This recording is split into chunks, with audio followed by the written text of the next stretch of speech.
An essential space. Bolivia is a wonderful country with a rich cultural and biological heritage. In its territory, we find three kinds of spaces: the cities, the fields, and the natural spaces, made up of ecosystems with little or no human activity. How are these three spaces related? Let's find out. In cities, there are different types of infrastructure, numerous economic activities, artistic activities. In addition, there are large health and education centers. The universities develop knowledge and technologies which contribute to improving production in the fields and conserving the natural spaces. In the fields, products are obtained with the use of traditional and modern technologies. Bolivia produces about 70 agricultural products amongst fruit trees, vegetables, cereals, oilseeds, and industrial crops. Tubers, fodder, and stimulants such as cocoa, coffee, and tea. In addition to livestock and poultry production. Much of the production from the countryside reaches the cities, where around 70% of the Bolivian population lives. This shows us that the survival of people in cities strongly depends on what is produced in the countryside. And the third space, that is the natural one. How is it related to the city and to the countryside? The natural space is inhabited by native peoples with their own cultural characteristics who carry out subsistence agricultural activities complemented by hunting, fishing, and gathering plants. In a similar way to the field, this space provides raw materials such as wood, cocoa, Brazil nuts, and other wild fruits. Yacaré caiman meat and vicuña fiber are harvested under sustainable management plans. In addition, the natural spaces play a vital role for human well-being through its environmental functions, some of which are climate regulation. Forests and wetlands are one of the main ecosystems that absorb and store carbon dioxide, which counters the effects of climate change. At the same time, these ecosystems reduce natural disasters such as floods and droughts, thus avoiding the increase in poverty and loss of life. Water supply. About 2,500 liters of water are needed to produce the food a person consumes each day. That fresh water comes largely from forests. However, from 1990 to 2020, Bolivia lost 7 million hectares of forest, which is equivalent to twice the area of the department of Tarija. Without forest, there is reduced rain, which threatens food security. Maintenance of human health. Natural ecosystems remove contaminants present in water and air and provide compounds that are used in medicines.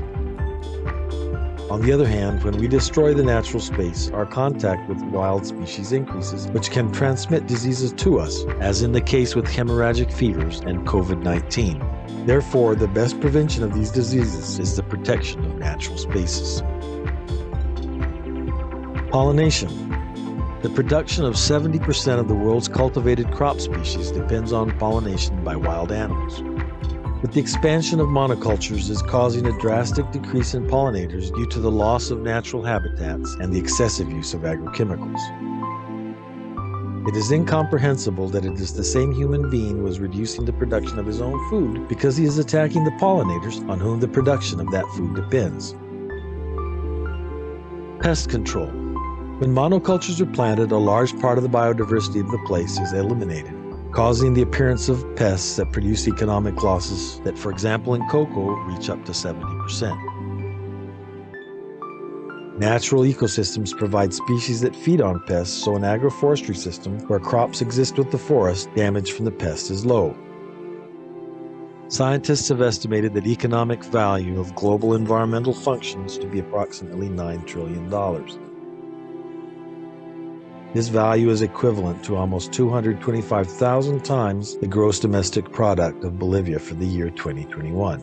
But much more important than giving an economic value is understanding that the natural space is essential for the functioning of the countryside and the city. Given the increase in human population, cities are expanding and putting pressure on the countryside to meet the great demands for food.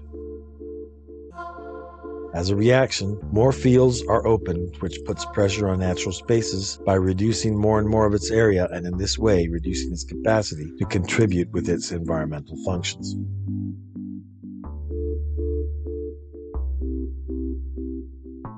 How much more can we reduce the natural spaces without putting food, health, the cultures of people, the economy, and biodiversity at risk? Recent research indicates that it is no longer possible to further reduce the natural spaces because we are close to the point of no return that puts the survival of our species at high risk. Sustainable use of natural resources is at the center of policy concerns and takes actions based on ancestral knowledge and scientific information. Some high-priority actions are to reduce the production and consumption of red meat, since livestock farming is the main cause of deforestation in Bolivia and is the activity with the highest water consumption. To reduce the consumption of products and generation of waste that pollutes and causes damage to health. To restore or reforest the natural space that has been degraded and thus recover its environmental functions. To produce food in harmony with Mother Earth in agro-silvopastoral systems where livestock, crops, and forests coexist, or using farming without burning, which maintains fertile soils for many years and prevents fires that devastate the forests.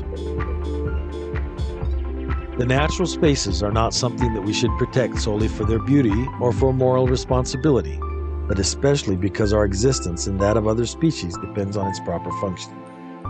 We no longer have time. Living well for Bolivians depends on what we do today. You, what will you do about it?